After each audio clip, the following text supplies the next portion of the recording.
Pumunta na nga ako at kinuha ko yung ticket sa pinakamalapit na SM sa aming lugar.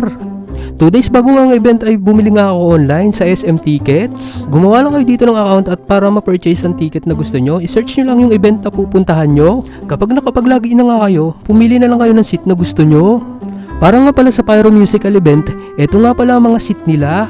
Patron na may kasamang dinner nga pala sa 3,000 at VIP naman 800, Gold 500, Silver sa 200 nga pala. Pinili ko nga ang VIP seat para maganda ang pwesto, nasa gitna kasi ito at kitang kita yung mga naggagandahang mga paputok. Matapos nyo nga makapili ng seat nyo, dito na tayo sa payment method. Meron sila dito palang True Cards at e-wallets option. Pagkatapos nga ipaprint nyo na yung PDF file voucher nyo at dalhin nyo ito sa pinakamalapit na SM sa inyong lugar para mapalitan ng actual ticket. Nag-commute naman ako ng bus binyan to Buendia sa halagang 82 pesos. Pagkababa nga ay hinanap ko yung McDo dahil nandun nga yung e-trike terminal papunta ng MOA sa halagang 20 pesos naman. Habang nakasakay nga kayo sa e-trike, madadaanan nyo rin pala rito ang pinakasikat na parisan sa Pilipinas. Kilala nyo na siguro kung sino yun. Dadaan sana ako kaya lang baka mapahiya lang tayo pag nagpa-picture tayo sa napakagandang diwata. At eto nga nakababa na tayo ng e-trike sa Jokno Boulevard at nasa harap nga natin ang pinakamalaking bilog sa Pinas dito sa Globe Rotonda. Umakyat na nga tayo ng MOA Footbridge. At dahil nga alas 12 na tayo nakarating, naghanap nga tayo ng makakainan. Dito tayo napadpad sa sikat na Rico's Lechon ng Cebu. Mapapansin nga natin ang daming picture na nakakabit sa wall nila. Tinignan ko nga yung mga nasa picture, mga kilalang personalidad pala ito, lokal man o foreigner, ang pinagmamalaki nilang nakakain na daw sa restaurant nila. Nakalimutan ko nang i-video yung mga in-order ko dahil sa sarap nga naman ng pagkain nila. At dahil nga sa kabusugan ko, naglakad-lakad nga muna ako at tumambay muna dito sa Sky Garden sa may rooftop ng MOA. Napakaganda nga dito tumambay kahit na mainit dahil makikita mo ang ganda ng Baywalk at Boulevard. Kaya lang kaliwat kanan nga lang ang pagtatambak ng buhangin sa may Bay Area. Makikita nga natin na nagdadagdag pa ng floor level ang SM MOA para sa mas malawak at mas maganda pang pasyalan ng lugar. At dahil nga nakaramdam na ako ng sobrang init sa Sky Garden, naisipan kong pumasok muna nga pala sa loob dahil dito ay aircon. Mananawa nga kayo sa dami ng bilihin at makikita sa loob. Yun lang ay kung may baon kayong pera. Problema nga yun kung walang pambili pero may option naman. Mag window shopping na lang muna kayo. At least nakapagpalamig kayo ng libre. Napakalawak nga pala talaga ng MOA kung lilibutin mo ito.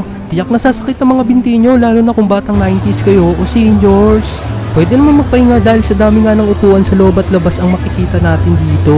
Nakita ko na nga ang tunay na diwata ng Pasay. Oh, kalma, baby kalma. Huwag mo naman akong bigyan ng dahilan para tabihan ka. Eksaktong 5:30 nga na nga po na nagsimulang magpapasok ang mga event staff nila. Siguraduhin nyo nga lang na hawak-hawak nyo yung mga ticket nyo para sa inspection sa entrance.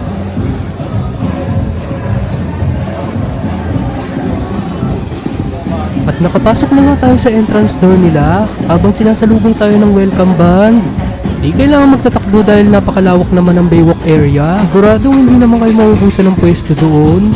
Pagkatapos nga sa entrance door ay dito naman tayo pupunta sa may segregation door.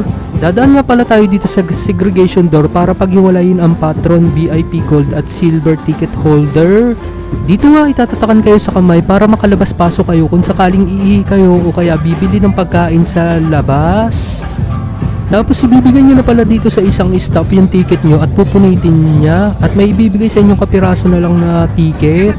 At ito nga natataka na nga tayo para pwede tayong maglabas-masok. Idadagdag ko lang pala, pwede na lang pala kayo ditong bumili ng ticket o wag na kayong mag-online kasi pag online may additional na 60 pesos. At dahil napakarami at hindi naman nauubos yung ticket dito, mag-online ticket na lang pala kayo kung sakaling may malalaking event sa MOA Arena.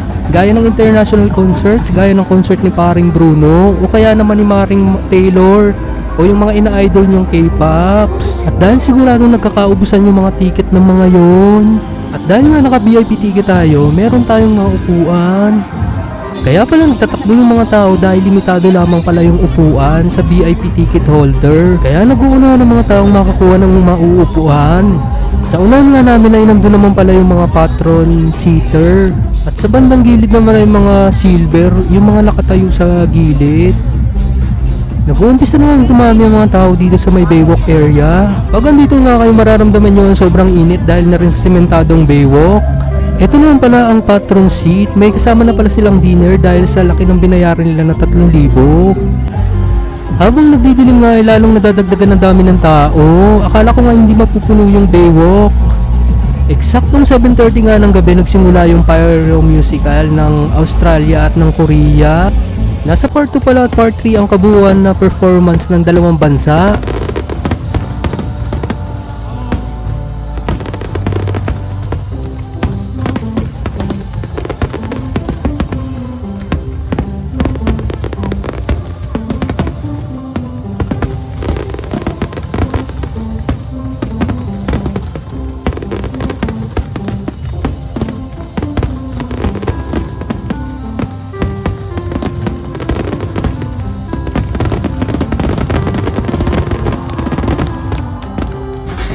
Eksaktong alas 9 nga ng gabi natapos yung pyro musical competition ng bansang Australia at ng Korea. Nag-enjoy naman yung mga manonood dahil napakaganda naman talaga ng pyro musical ng dalawang bansang ito. Kung ako nga ang tatanungin ang nanalo sa dalawang bansang ito ay ang Korea dahil napakaganda talaga at napaka-synchronize ng music sa mga fireworks display nila. Yun nga lang ay papagpag kayo ng papagpag dahil ang daming nalalaglag ng mga upos ng mga fireworks dahil na rin sa malakas na hangin na pumupunta dito sa may Baywalk area kung saan nakaupo yung mga tao. At ito nga naguunahan sa exit area yung mga tao dahil napakainit dito sa Baywalk area. Gusto nilang pumasok sa loob ng MOA dahil doon sa loob ay malamig dahil aircon. Dahil nasa kapal ng tao ay mukhang magkaka-stampede nga dito sa exit area. Pero takot din silang magpaliyahan palabas dahil disgrasya nga naman ang lahat ang mangyayari. Di pala ako nagutom sa loob dahil habang nanonood ako ng fireworks display ay bumili ako ng mga burger dahil may mga naglilibot naman pala doon ng mga nagtitinda ng burger. At ito nga pauwi na ako ng Laguna.